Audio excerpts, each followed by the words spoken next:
Nous en sommes arrivés au chapitre concernant le lavage des souillures et de la mention de ce qui est impur. Le cheikh a dit, dans le sens de sa parole en français, il suffit pour purifier par le lavage l'ensemble des impuretés sur le corps, le vêtement ou l'endroit qu'elles disparaissent. Car le législateur n'a pas conditionné concernant la purification de l'ensemble des souillures un nombre défini de lavage, sauf pour l'impureté du chien, sur laquelle il a conditionné 7 lavages, dont un avec de la terre, comme rapporté dans le hadith, rapporté par Al-Bukhari et Muslim. Donc, dans ce chapitre, le cheikh nous explique que tous les endroits qui peuvent être touchés par les impuretés, que ce soit le corps, que ce soit le vêtement, que ce soit l'endroit où l'on prie, il n'y a ni une manière, ni un nombre défini, ni même une condition d'utiliser un élément particulier pour le nettoyer. L'important, c'est que la souillure et l'impureté aient disparu. Peu importe comment. Même sans intention, même sans acte de la personne, si elle a disparu d'elle-même, c'est-à-dire par le soleil, par le vent, par la pluie, c'est valide. Donc, ça c'est un point déjà très important, qui nous met les bases dans ce chapitre-là. Comment purifier son vêtement ou son corps ou l'endroit où l'on va prier des impuretés, ou un récipient aussi qui a été touché par une impureté. Il n'y a pas un nombre précis de lavage à faire, ni 1, ni 3, ni 7, ni 10. L'essentiel, c'est que l'impureté parte. C'est que l'impureté disparaisse. Il n'y a pas un élément particulier à utiliser, l'eau, un autre liquide, des produits chimiques, la pluie, le soleil, le vent, peu importe. Tout ce qui n'est pas impur. De même qu'il n'y a pas une intention précise à mettre, car l'objectif est de se débarrasser de l'impureté. Ce n'est pas un acte qui nécessite une intention, ce n'est pas un acte que l'on fait, ou bien ce n'est pas un acte dont on s'abstient pour Allah, comme le jeûne par exemple. Le jeûne, c'est un acte d'abstention qui nécessite une intention. C'est un acte. L'abstention, c'est un acte. Il y a une différence entre l'abstention et le délaissement. Là, l'important, c'est que l'impureté ne soit pas là. Il n'y a pas une intention à avoir. Alors que l'abstention nécessite une intention, c'est un acte. Il a dit sauf pour la souillure, l'impureté du chien. Pourquoi l'impureté du chien? Car il y a le hadith authentique rapporté par Al-Bukhari et Muslim où le messager d'Allah sallallahu alayhi wa sallam a dit: quand un chien lèche ou boit dans le récipient de l'un d'entre vous, lavez-le 7 fois, dont la première fois avec de la terre. Lavez-le 7 fois, dont la première fois avec de la terre. Donc c'est la seule impureté pour laquelle une manière précise a été rapportée dans la manière de le laver et un nombre précis a été rapporté. Et un nombre précis a été rapporté. Bien sûr, ici on ne parle pas de ce qui fait partie de ce qu'on a parlé dans le chapitre précédent de l'istinja. Car le minimum c'est 3 fois. Le minimum. Ça ne veut pas dire que c'est le maximum. C'est-à-dire il va s'essuyer jusqu'à ce qu'il n'y ait plus de traces de l'impureté sur le papier ou la pierre ou autre. Si, à partir de la 2e fois, il ne voit plus d'impureté sur le papier, il est obligé d'aller jusqu'à 3. Si même à partir de la première fois il s'est essuyé, il ne voit plus d'impureté, il est obligé d'aller jusqu'à 3 minimum. Mais plus C'est selon la nécessité, selon le besoin. Donc ça, il y a un nombre. On ne parle pas de l'istinja. Là, on parle de comment purifier son corps si une impureté touche une partie du corps. Ou bien son vêtement qui a été touché par une impureté, ou l'endroit où on va prier. Concernant le chien, le hadith, donc la preuve, c'est le hadith que l'on a cité.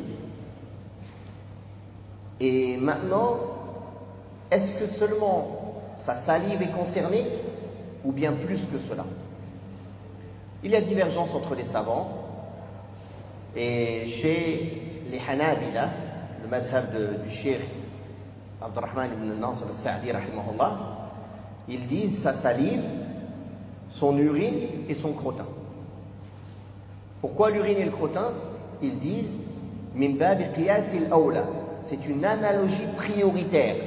C'est-à-dire que si la salive nécessite de nettoyer 7 fois, que dire de son urine et de son crottin? C'est dans ce sens-là. Aussi, par analogie prioritaire, ils ont joint le porc au même statut que le chien. Donc sa salive, son crottin et son urine sont une impureté mughallaba, lourde. Les impuretés, elles sont de 3 catégories. Mughallaba, adiyya wa mukhaffafa. Des impuretés lourdes, des impuretés classiques et des impuretés légères. Les impuretés lourdes, c'est la salive du chien. Et chez certains savants, ce qui en découle aussi par analogie prioritaire. Son urine, son crottin, et la salive et l'urine et le crottin du porc, du cochon, ou du sanglier, c'est la même chose. Ça, c'est une impureté mughallaba, lourde, qui nécessite un lavage particulier. 7 fois, dont une fois avec de la terre. Est-ce que autre chose que de la terre peut être utilisée?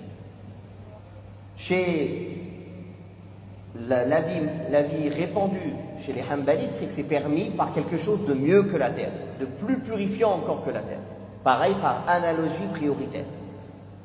Le savon, les produits désinfectants plus forts que le savon chimique, pour eux, ils considèrent que ça remplace la terre. Wallahu a'lam. Concernant le récipient, il faut obligatoirement le laver avec de la terre. Parce que le hadith, il est venu pour le récipient. Mais concernant les autres vêtements, il n'est pas concerné par cette manière de laver. Il n'est pas concerné par cette manière de laver, avec de la terre et 7 fois. L'important, c'est de le purifier. Wallahu a'lam. Donc on a dit, les impuretés sont de 3 catégories. Mughallaba, lourde, on a cité ici, et on a cité chez les Hanbalites la manière de le purifier. 7 fois, dont une fois avec de la terre ou quelque chose de plus purifiant encore que la terre. Après, il y a l'impureté adiyya, normale. Celle-là, il n'y a, comme on a dit dans le début du chapitre, ni un nombre précis, ni un moyen précis, ni une matière précise, ni une intention précise pour la purifier. L'important, c'est que l'impureté disparaisse. La 3e catégorie, c'est al-najasatul mukhaffafa, l'impureté légère. Quelle est-elle? C'est l'urine du nourrisson garçon qui n'a pas encore mangé de la nourriture. L'urine du garçon nourrisson qui n'a pas encore mangé de la nourriture. Elle est mukhaffafa, elle est allégée. Pourquoi? Pour le hadith du prophète sallallahu alayhi wa sallam qui a dit: lavez vos vêtements de l'urine de la petite fille et suffisez-vous de le rincer pour l'urine du petit garçon. Ce qui est voulu par rincer et laver, on va voir ici 4 degrés dans le lavage. On va partir du plus petit degré au plus haut. Le plus petit, c'est al-mashu, l'effleurement, l'essuyage. C'est-à-dire, avec la main ou avec un vêtement humide, on essuie quelque chose. Ça s'appelle le masih. Comme on dit, essuie la table. Le degré qui est plus haut que ça, an-nadhu. An-nadhu, c'est le fait de jeter de l'eau sur l'endroit souillé, mais sans que cela arrive au degré du lavage. C'est-à-dire l'eau, elle a englobé l'endroit souillé, mais elle n'a pas coulé. Elle est restée à cet endroit-là. Elle n'a pas coulé. Ça s'appelle an-nadhu, le rinçage. Asperger, le fait d'asperger d'eau l'endroit souillé. An-nadhu. Le troisième degré, c'est al-ghaslu, le lavage.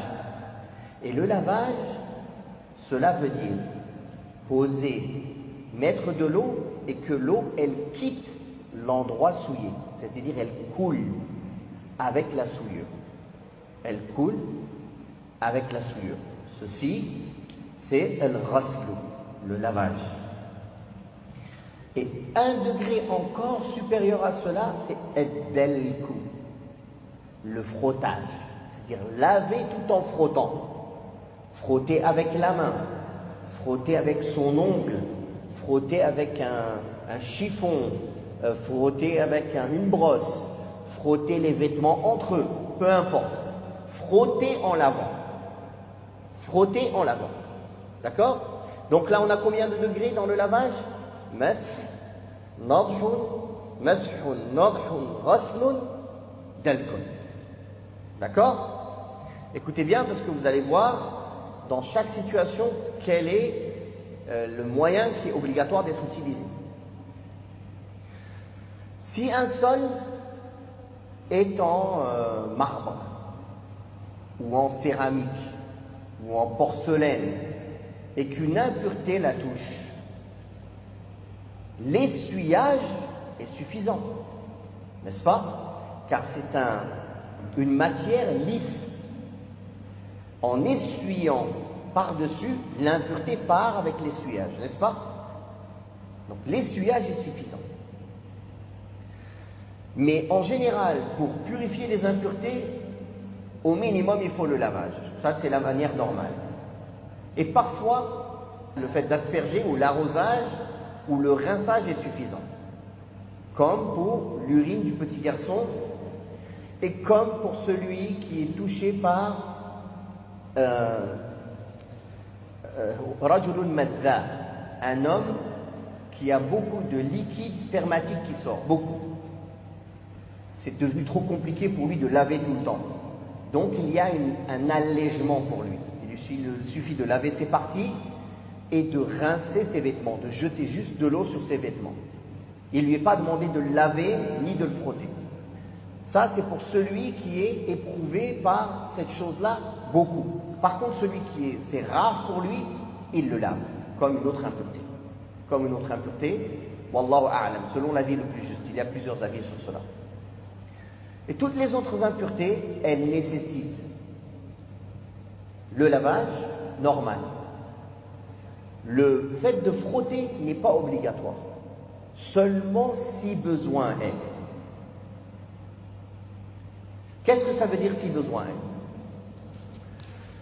Une impureté a touché ton vêtement. Tu l'as lavé. Mais il y a encore de l'odeur ou la couleur de l'impureté sur ton vêtement après lavage. Alors là, on va te dire, frotte, obligatoirement. Frotte avec l'eau. Avec ton ongle, le vêtement, ou une brosse, peu importe. Frotte. Si après avoir frotté tout en lavant, il reste encore des traces ou une odeur, alors tu n'es pas dans l'obligation de faire plus que ça. Tu auras fait le maximum obligatoire. La preuve de cela, c'est le hadith que l'on va voir ensemble juste après, Inch'Allah. Donc vous avez bien compris les degrés d'impureté et les différents degrés de lavage. Taïeb.